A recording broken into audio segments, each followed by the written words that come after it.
양을 치는 목자들은 장마철이 되면 아주 긴장을 한다고 그래요.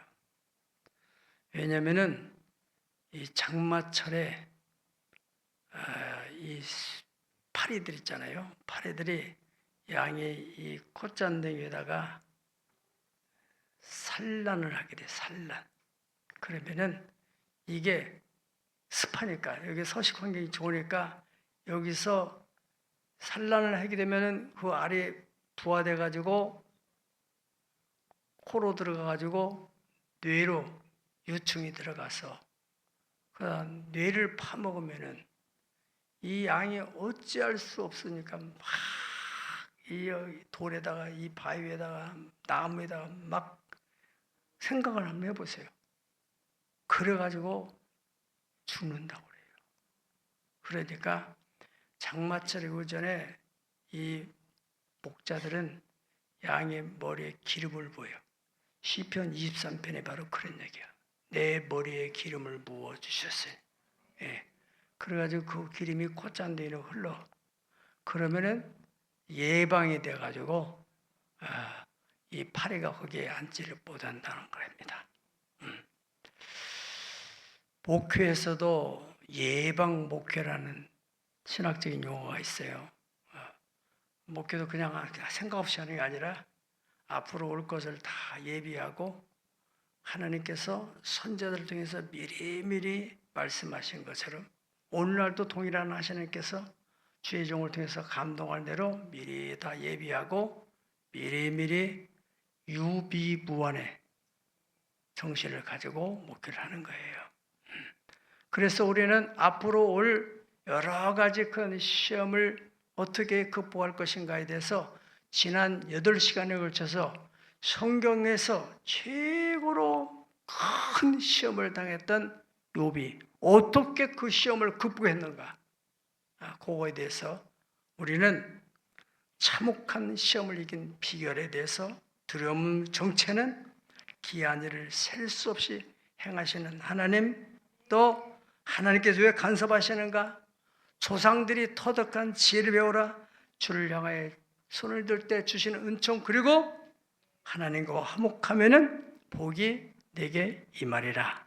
지난 시간은 하나님께서 작정하신 일, 오늘은 근장선에서 욥기서 마지막 뭐예요? 큰 시험, 오늘 이제 끝나는 거예요. 그리고 큰 은혜를 하나님께서 부어주시는 내용을 우리가 말씀을 통해서 알게 될 것입니다. 지금 새 정부에서는 여러분이 잘 아신 대로 내년 2026년부터 2030년까지 5개년 계획을 가지고 약 210조의 재원을 출연해서 국정 계획안을 마련했다는 이야기를 듣게 됐을 줄 압니다. 이 전문가들은 이것은 사실 현실성이 떨어지고 그리고 국제사회에서 우리나라의 국가 신용 등급이 영향을 미칠 수 있다. 그래서 이 부분에 조심해야 된다. 그런 제안을 했다고 합니다.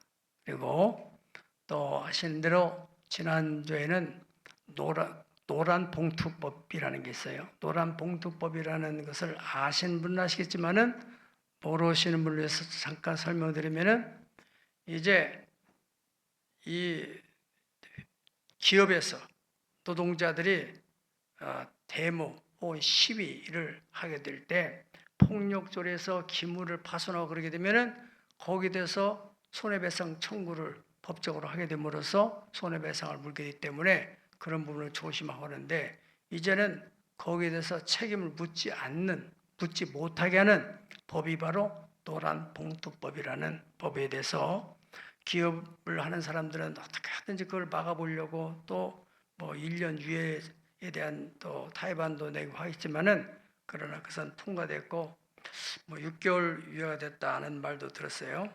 어떻든 여러분들이 210조 원의 예산을 출원한다면 그 돈이 어디서 나오겠어요? 다 기업을 하는 사람들이 세금을 많이 내야만이 돈이 많이 돌아가지 않겠어요?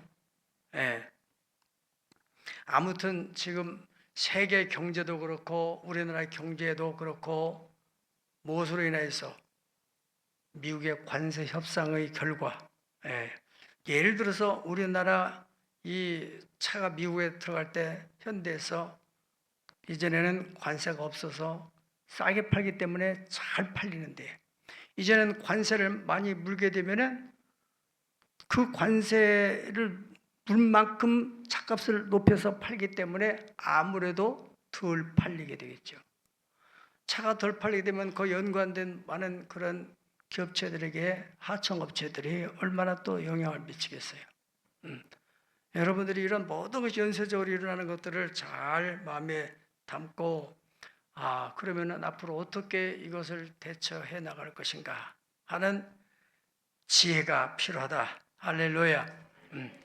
이 모든 것이 우연한 일이 아니로 하나님의 작정 가운데 있는 일이라고 우리가 믿는다면은, 이런 시험 가운데서도 더욱 하나님을 의지하고 나갈 때 하나님을 사랑하는 자에게 모든 것을 다 합력해서 선을 이루게 하실 줄로 믿습니다. 우리 교회는 특별히 IMF 또 코로나 시국을 잘 감당을 했어요. IMF 때는 우리가 1,000번째 기도를 통해 가지고 그 박물관 땅을 매입하는데 한 달에 2,500만 원씩 나갔어요. 보통 일 아니죠. 그런데 한 번도 은행에 연체되지 않고 이게 잘 맞고 신용 등급이 아주 높아요, 우리 교회. 뿐만 아니라 우리가 코로나 시국에는 무슨 일이 있었어요? 코로나 끝나고 2년 동안 쉬었다가 몽골 가보니까 거기에 완전히 센터를 황폐하게 만들었어요. 도둑들이 컨테이너 40피트짜리 안에 건축자재나 여러 많은 차원에 있어 작업도구나 이런 것들을 그냥 통째로 들고 가버렸어요. 그것으로 끝나지 않고 컨테이너를 숙소로 쓰던 그 문짝도 다 뜯어가고, 또 숙소 원래 예전에 세웠던 그 센터 본관 거기에 뭐 벽체니 또 지붕 여기 천정에 있는 이 각파이프나 또 합판이나 이런 것들을 다 뜯어갔어요. 아주 가보니까 아연 실색을 막 기가 막혔어요. 그런데 다 극복하고 오히려 2023년도 재작년에는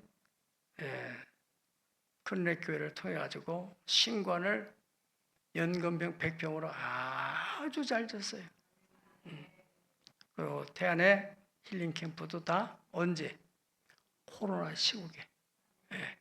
우리가 한 거예요, 우리가. 여러분들이. 그러니까 우리는 그러한 뭐가 있어요? DNA가 있어요. 믿음의 저력 또 믿음의 역사를 가지고 있는 교회. 오늘 말씀은 욥에게 어느 날 갑자기 닥쳐온 예고 없는 큰 시험이 왔잖아요. 그런데 욥이 그 시험들을 다 끝내고 하나님의 큰 은혜를 입게 되었다 하는 얘기를 오늘 본문에서 하고 있습니다. 욥이 어떻게 해서 그 시험에 이기게 된가? 한마디로 말씀드리면 하나님의 절대 주권을 믿고 또 하나님의 작정, 그래서 이 일은 다 하나님의 작정하신 일이고 하나님께서 내게 작정하신 것은 꼭 이루실 것이라, 이런 일이 하나님에게는 많이 있다. 이러한 신앙관이 확립됐기 때문에 웬만한 거 흔들려도 이게 다 이 또한 지나가리라. 아멘. 그래서 승리하게 됐는데, 우리가 이미 알고 있는 내용이지만은 욥기서를 간추려서 짧게 여러분이 말씀드린다면은, 욥이 어느 날 갑자기 그런 시험이 밀려닥쳐 왔잖아요. 그러면서 동방의 부자예요. 소문난 부자예요. 이거 뭐라면 아시아에서 소문난 부자인데 하루아침에 그 모든 재산이 다 날아가요. 불나고 도둑이 가져가고, 예. 거기서 끝나지 않고 자녀들이 다 그 태풍에 무너지면서 죽고, 또 하나밖에 없는 아내가, 야, 정말 여보, 하나님이 계시다면 어떻게 이런 일이 우리 가정에 일어날 수 있느냐? 하나님 저주하고 죽어라. 그렇게 폭언을 하고 떠나버리고. 여보는 자기 혼자 있는데 이 몸마저도 멀쩡하지 않고 악성 피부 질환이 생겨가지고 깨진 질그릇을 가지고 그 몸을 긁고서 어떻게 몸을 쓸 수 없는 그러한 상황이었었는데, 그 소문을 듣고서 그래도 가까이 있던 친구들이 3명이서 찾아와가지고 욥의 처참한 상황을 보니까 차마 말을 할 수가 없어요. 그래서 일주일 동안 밤낮으로 가만히 서로 얼굴만 쳐다보고 있다가 이제 입을 열어서 서로 얘기를 하기 시작하는, 그들이 욥이 그들에게, 이건 뭐 서로 격려하고 위로하는 차원이 아니고 정죄하고 판단하고 거기에 대해 변명하고 반박하고 그런 스토리로 쭉 전개가 돼요. 욥기서는. 막 그런 얘기를 들으면서 욥이 막 또 이 변론하다가도 막 또 자기 자신 스스로가 또 하나님을 향해서 원망하는 그런 내용도 나와요. 네.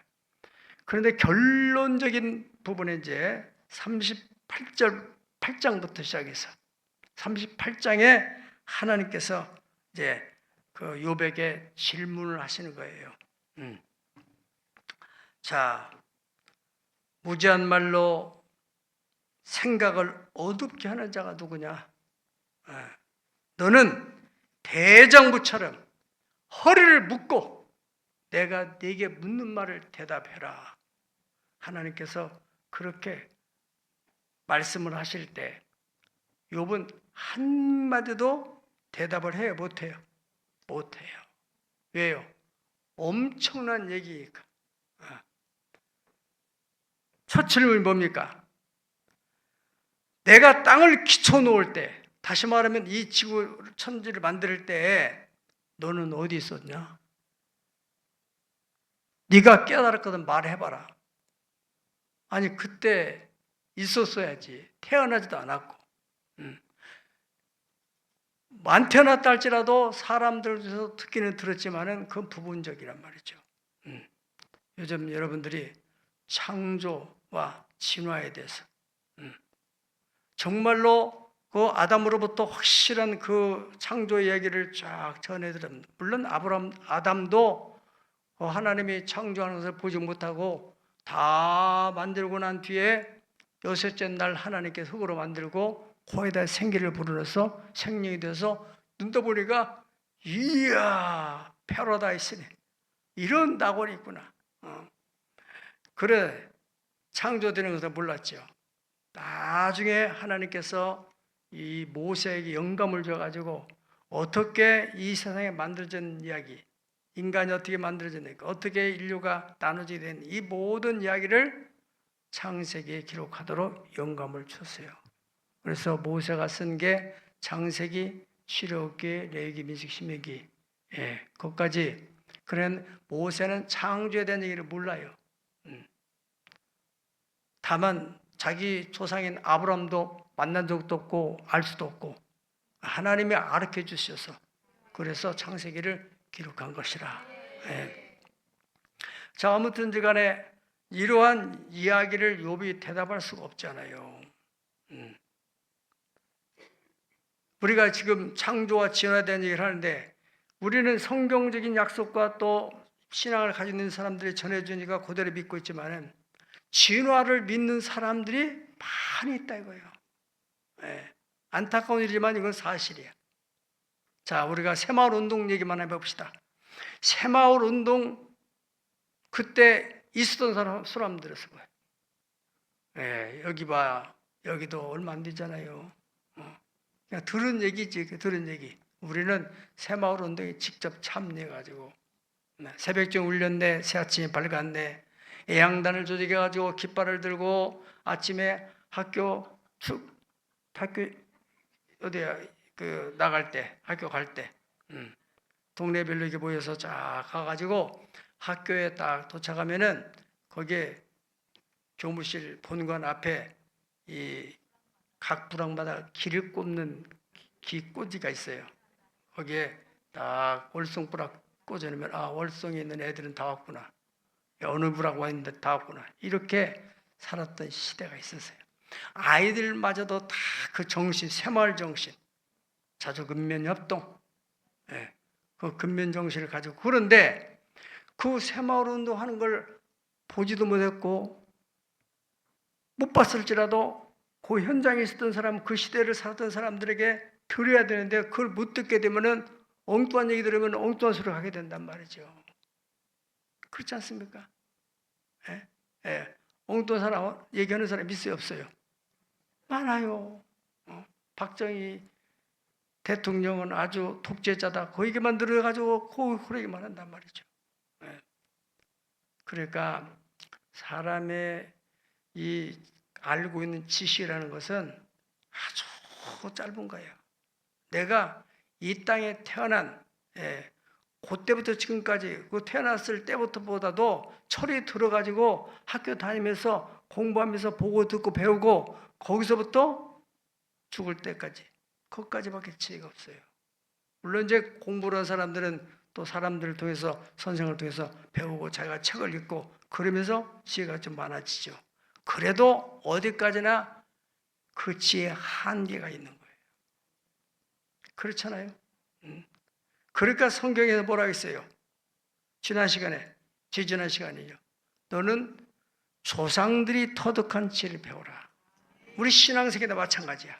신앙세계도 신앙의 정통적인 신앙을 가지고 있는 사람들의 신앙을 전수받아야만이 정통적 신앙을 가지게 되고, 그런 신앙만 가지고 있으면은 일어나는 모든 어려운 환난들을 다 이겨내갈 수 있어요. 신앙의 비정통적이고 비성경적이고 자기 자신적인 생각, 자기 복음, 그런 사람들은 조금 별것도 아닌 가지고 왔다 갔다 하고 한심한 사람들 있잖아요. 여러분, 작년에 12월 3일 날 계엄령이 선포됐을 때 그 문제에 대해서 이 대통령이 왜 계엄령을 선포해야 되는가? 거기에 대해서도 비난하는 사람도 있고, 대통령이 뭔가 뜻이 있어서 했겠지. 이것은 대통령만이 알고 있는 정보에 의해서 본인이 정신이 제대로 박힌 사람이라면 심사숙고를 했겠죠. 우리는 거기에 대해서는 모르는 거예요. 나중에 역사가 밝혀지겠죠. 믿으면 아멘하세요. 어설프게 뭐 이게 잘했다, 뭐 못했다, 뭐 어떻다 이런 이야기들에 대해서 우리는 그렇구나, 그럴 수도 있겠다. 잘 들으세요. 예수님을 십자가에 못 박은 사람이 누구예요? 서기관, 바리새인들, 장로, 제사장. 나름대로 하나님을 믿는다는 사람들이고 나름대로 성경에 대해서 많이 알고 있는 사람들인데 그들의 지식은 한계가 있었기 때문에 한계에 박해. 그들은 생각이 너희 아버지가 요셉 목수고 너희 어머니도 마리아 다 우리가 알고 있는 사실인데 네가 왜 자꾸 하나님이라고 하느냐. 내가 아브라함 있을 때부터 아브라함보다 먼저 있었어. 너희들이 그렇게 존경하는 다윗도 나에 대해서 얘기를 했잖아. 이 사람들은 도대체 이건들 무슨 얘기를 하는 거야? 영적인 것이 때문에. 그래서 그들은 자기 지식으로 이해가 안 되니까 십자가 못 박아 죽였다 이거야. 어마어마한 죄악을 범하게 된 거죠. 저는 요한복음 1장 11절 읽을 때마다 참 하나님 마음이 느껴져요. 자기 땅에 오매 자기 백성이 영접하지 않았다. 하나님께서 아브라함을 불러가지고 아브라함을 신앙을 훈련시키고 내가 너를 큰 민족을 이루고 네 이름을 창대케 하고 너를 내가 복의 근원으로 삼고 그리고 네 후손들로 하여금 약속의 땅을 차지하게 만들겠다고 그렇게 약속하시고, 그래서 아브라함, 이삭, 야곱 때에 들어서 요셉으로 인하여서 그들이 애굽 땅으로 들어가잖아요. 하나님에 비한 고센 땅에서 거기서 430여 년 동안 지나난 후에 그야말로 70명의 야곱의 70명의 자손이 들어갔는데 수백만으로 번성을 한 거예요. 이러한 넓은 관점에서 성경을 봐야 하나님의 그 광대하심을 우리가 이해할 수 있는 거예요. 아멘. 그래서 약속하신 대로 그 가나안 원주민을 다 쫓아내고 하나님이 그 백성들에게 땅을 줬어요. 그리고 자기 땅에 예수님을 보내주신 거예요. 자기 땅에 예수님이 오셨어요. 그러나 그 백성이 모르는 거예요. 얼마나 기가 막힌 일이에요. 왜 몰라요? 종교적인 지식, 그 좁은 지식 가지고 이해할 수 없는 거지. 나는 목회를 대단히 잘한다고 나는 생각하지 않지만 내 자신으로는 정말 바르게 한다, 또 바르게 하려고 애를 쓰고, 하나님과 관계 영성에 대해서, 또 자신의 수양을 위해서나 또 사람과 대화를 위해서나 관계를 위해서 필요한 지식, 그 모든 지식, 그리고 사람과 관계, 국가와의 관계, 사회와 관계, 회사에서 직장에서의 관계를 잘하기 위해서 사회성에 대해서 가르쳐 주는데, 여러분, 우리의 지식이 종교적인 지식으로 머물러 있기 때문에 나라가 어떻게 되든지 말도 그런 것만 우리 신경 쓰지 말고 우리는 기도만 하고 예배만 드리면 되고, 아주 협소적인, 이거는 성경적인 신앙이 아닙니다. 믿으면 아멘 하세요. 성경에 창세기부터 요한계시록까지 내놓으면 이스라엘 역사 속에 일어나는 여러 가지 역사에 대해서 정치인들이 정치하는 왕들이 국정을 수행해 가는데 잘못된 부분에 대해서 선자를 통해 지적을 하는 거예요. 어떻게 하라고? 하나님의 뜻이 이 땅에 이루어지도록. 아멘.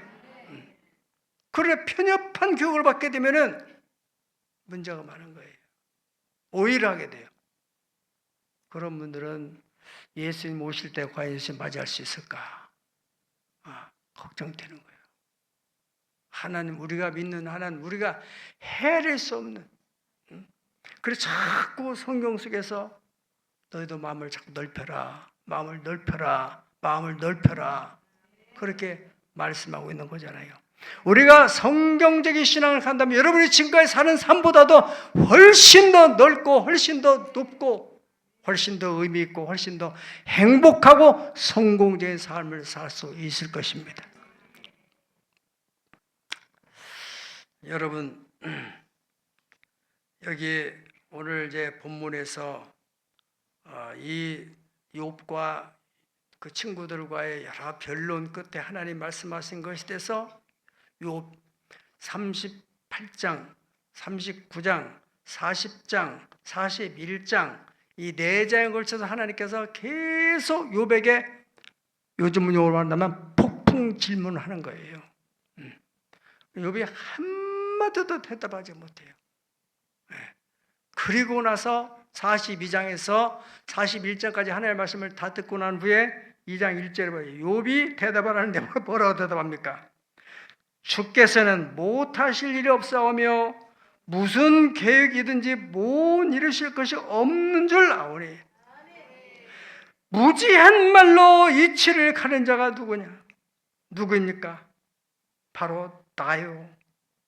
나는 깨닫지도 못한 일을 말하였고 스스로 알 수도 없고 헤아리기도 어려운 말을 했습니다. 하나님, 다 하나님 말씀을 듣고 보니까 난 너무 무지하고 정말 하나님의 그 수많은 질문 가운데서 한 문제에 대해서도 제대로 답을 못해서 알 수가 없어서 그냥 가만히 듣고 있다가 다 듣고 난 후에 너 대답 좀 해봐 하니까 한마디도 대답할 수가 없어요.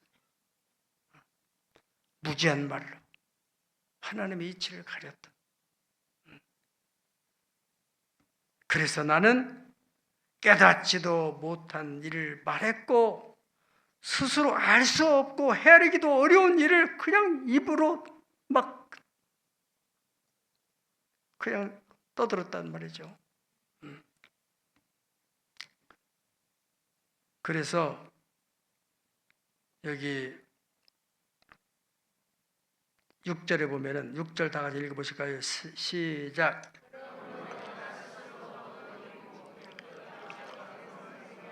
하나이다. 예, 내가 스스로 거두드립니다. 내가 쓸데없는 얘기, 아무 가치도 없는, 알지도 못하는, 제대로 알지 못하는 얘기를 너무너무 많이 남발했는데 주여 스스로 거두드리고 회개합니다. 그러면서 5절에 내가 주님께 대하여 귀로 듣기만 하였는데, 여러분 보통 이 시험에 흔들리는 사람들은 다 그냥 누구를 통해서 들은 하나님에 대한 얘기예요. 그런데 이제 내가 내 눈으로 주를 봅니다. 할렐루야. 확고한 나름대로는 욥도 대단한 신앙 아주 있었다는데 이제 보니까 다 귀로 들은 신앙이었네요. 이제 내가 주님을 눈으로 보는 것만 같습니다. 이렇게 회개를 하고 나니까 하나님께서 다 회복해 주시는. 할렐루야. 고린도서 4장 3절에서 5절까지 아주 중요한 얘기가 나옵니다. 거기 한번 다 읽어보시겠어요? 4장 3절에서 너에게나 다른 사람에게나 판단받는 것이 내게는 매우 작은 일이라 나도 나를 판단하지 아니하노니. 이 부분 잘 읽으세요. 오늘 이 부분 중요한 말씀입니다. 여러분 가운데서 누군가의 판단을 받고 혹은 누군가를 판단함으로 말미암아 너무너무 관계가 힘들고 자기 내면 세계도 너무너무 괴로운 거예요. 예. 다른 사람이 판단받는 것이 너무너무 커. 그래서 그 말에 대해서 너무 괴로워. 무슨 판단을 받는데? 무식한 주제에, 아무것도 없는 것 주제에, 못난 주제에 뭘 한다고 그것이 퍽 마음에 박혀가지고. 왜? 그 판단받는 거 너무나 크게 생각하니까. 그런데 이 사도 바울은 판단받는 것이 내게는 매우 작은 일이라. 그래, 그렇게 할 수 있지. 나도 나를 판단하지 않아. 여러분도 여러분 자신에 대해서 자신을 잘 알고 있잖아요. 그래서 나는 못하는 거야. 내 자신을 내가 너무 잘 알고 있기 때문에. 그런데 그것은 하나님이 여러분을 알고 있는 것보다는 너무 협소한 거예요. 하나님은 여러분을 할 수 있는 그런 능력이 있다고 보셨기 때문에 네가 믿음으로 해보라는 거예요. 그러면 할 수 있는 힘이 생기네. 내가 이걸 어떻게 했지? 그렇죠. 네. 그렇잖아요. 모세가 뭘 했어요? 하나님이 하라고 하니까. 모세가 뭐 정치했어요? 응? 왕궁에서 그냥 하우스에 자라는 꽃처럼 자라났죠? 하나님이 가라고 하니까. 망설다가 가잖아요. 그러면서 그 이스라엘 백성을 끌어내는 거잖아. 하나님의 역사로 인해서. 여러분 오늘 말씀을 잘 들으시고 여러분이 누군가의 판단, 자기 자신을 판단, 잘못된 판단, 협소한 지식을 가지고 판단함으로써 너무나 하나님의 역사를 제한하게 되는 매우 작은 일이다 해야 되는데 매우 큰 일로 받아들여가지고 괴로워하는 거예요. 위축되고. 그래서 바울 사도 뭐랍니까? 다만 나를 판단하시려는 하나님이시다. 그러므로 때가 이르기 전 다 같이 시작. 곧 주께서 오시기까지 아무것도 판단하지 말라. 그가 어둠에 감추인 것을 내고 마음의 뜻을 나타내시리니 그때 각 사람에게 강한 이로부터 칭찬이 있으리라. 아멘. 어설픈 지식을 가지고 얼마나 우리가 잘못된 판단을 하게 됩니까? 우리나라에 상담 심리학의 권위자가 계시는데 그분이 지금도 상담 대학원대학교 뭐 그런 제가 정확히는 모르겠는데 정태기 박사님 분이 계세요. 이분이 미국에 가가지고 나이가 이제 들어서 대학생 때 미국에 들어가서 거기서 상담을 공부하면서 자기 내면 속에 깊은 상처가 있었구나 하는 것을 발견하게 됩니다. 그래서 그가 그 초등학교 때부터인지 중학교 때인지 알 수 없지만은 아마도 중학교 때겠죠. 사춘기 예민할 때, 예.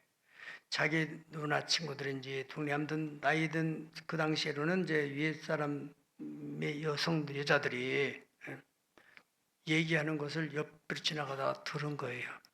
되게 쟤는 너무너무 못생겨가지고 어떤 여자가 좋아하겠냐. 그 이야기가 가슴에 딱 꽂혔어. 그래서 막 여자만 보면 막 위축되는 거예요. 당당히지 못하고. 그래. 거울을 봐도 그래. 누가 나를 좋아하겠냐. 어떤 여자가 좋아하겠냐.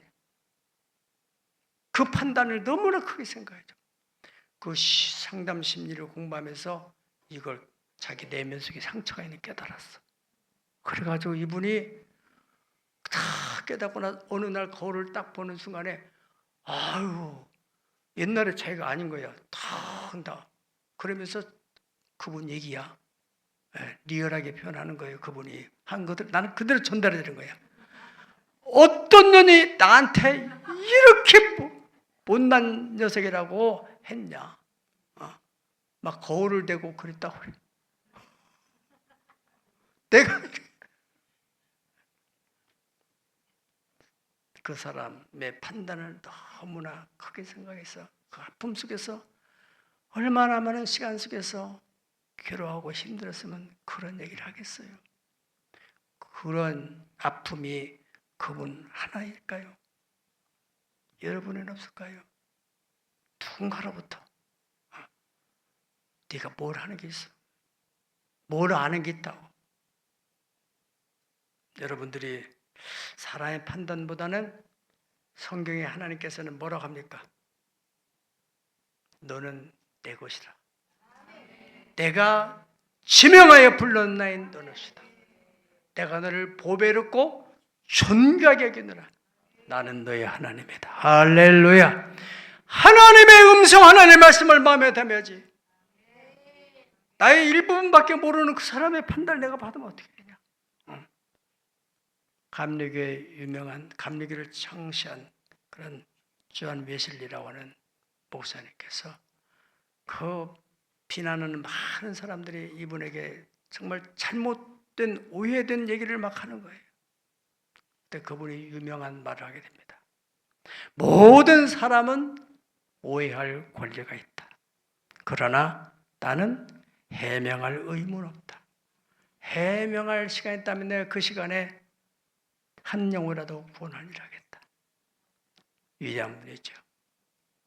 여러분, 다른 사람의 판단에 대해서 모든 오해에 대해서 나는 그걸 개의치 않겠다. 그런 마음의 자세, 그것은 하나님 앞에 서 있는 사람만이 알 수 있는 얘기입니다. 시편 42편 3절에서 5절을 보면은 다윗이 고백하기를 하나님, 사람들이 종일 내게 하는 말이 네 하나님이 어디 있느냐, 네 하나님이 어디 있냐. 하니까 내가 너무 고통스럽습니다. 그러면서 너무너무 제가 위축되는 자신을 깨우는 것이 바로 5절이면 내 영혼아 네가 어찌하여 낙심하며 어찌하여 내 속에서 불안하여 하느냐. 너는 하나님을 바라라. 나는 그 얼굴의 도심으로 인하여 오히려 찬송하리로다. 할렐루야.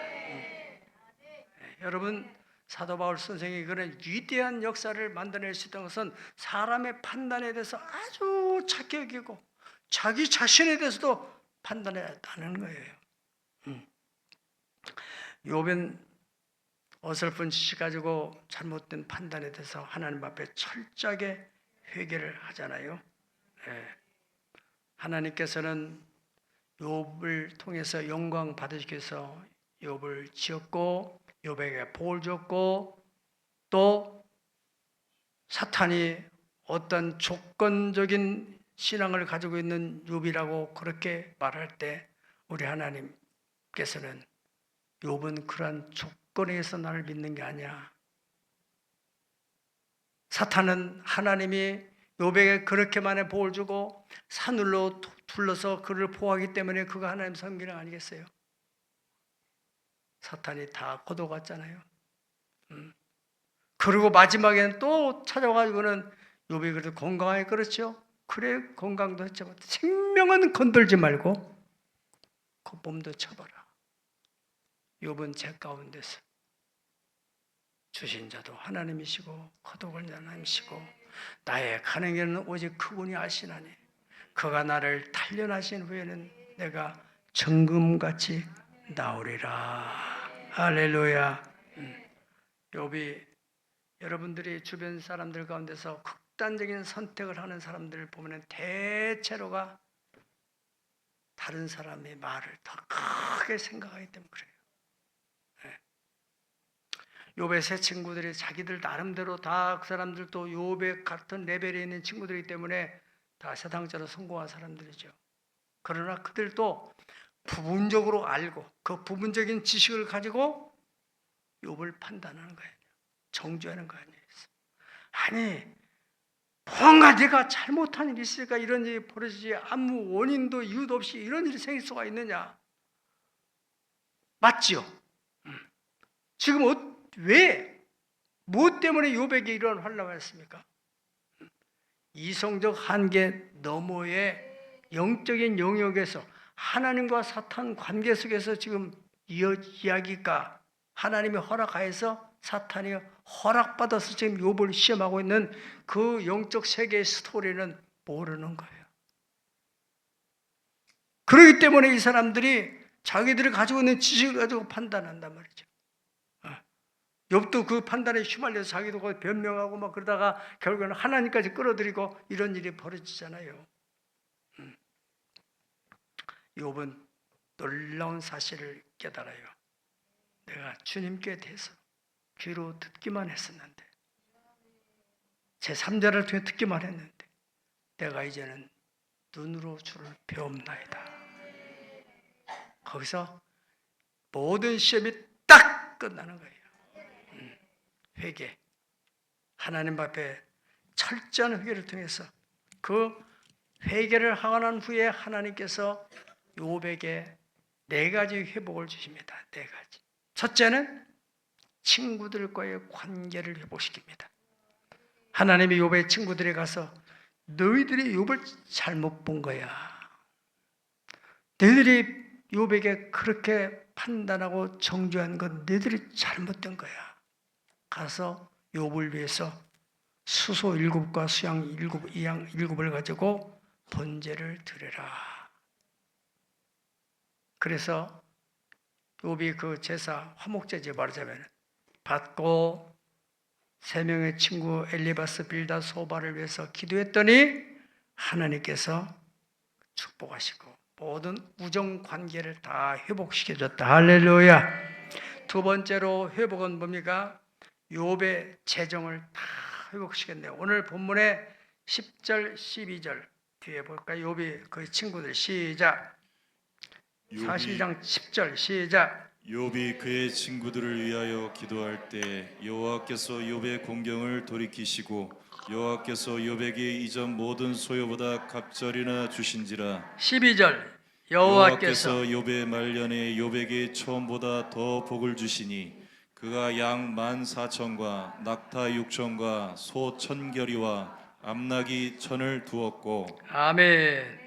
세 번째는 욥의 가정도 다 회복하셔서 13절에는 아들 7, 딸 3도 주시고 그 다음에 14절에는 그의 첫째 딸은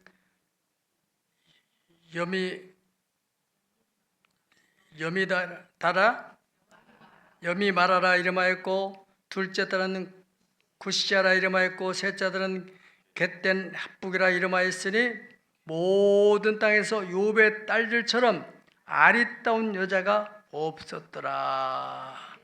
최고의 미모를 가지고 있는 딸로서 물론 아들들도 더 좀 남성답게 또 아주 좀 이렇게 품위가 있는 그런 아들로 주시겠죠. 자녀들도 다 회복시키고 가정도 회복시키시고, 어떤 분은 그러면 마누라는 어떻게 됐습니까? 성경에 안 나오기 때문에 나중에 하나님 나라에 가서 물어봐라. 하나님이 다 회복시켜서 알아서 해주겠죠. 마지막 네 번째로는 하나님이 건강도 회복시켰어요. 욥이 몇 살까지? 140까지. 건강하니까 오래 살지 않겠어요? 그리고 고손자까지, 아들과 손자, 증손자, 고손자까지 4대를 보았더라. 그러면서 해피엔딩으로 욥의 일생이 마치는 거예요. 여러분, 야고보서 1장 12절에 보면은 시험을 참는 자는 복이 있나니 이는 시험을 견뎌낸 후에 주께서 자기를 사랑하는 자들에게 약속한 생명의 밀류관을 얻기 때문이라. 아멘. 또 1장 2절에 3절, 여러 가지 시험을 만나거든 온전히 기쁘게 여기라. 너희 믿음의 시련이 인내를 만들어내는 줄 알미라. 인내를 온전히 이루라. 이는 너희를 온전하고 구비하여 조금도 부족함이 없게 하려 함이라. 코로나 시국에 얼마나 많은 사람들이 믿음을 잃어버렸어요. IMF 때 경제적으로 어려워지면 사람들이 믿음을 떠나요. 주변 사람들이 그래요. 당신 그 교회 나가고 교회 열심히 하는데 도대체가 이게 뭐냐, 풀리는 것도 없고.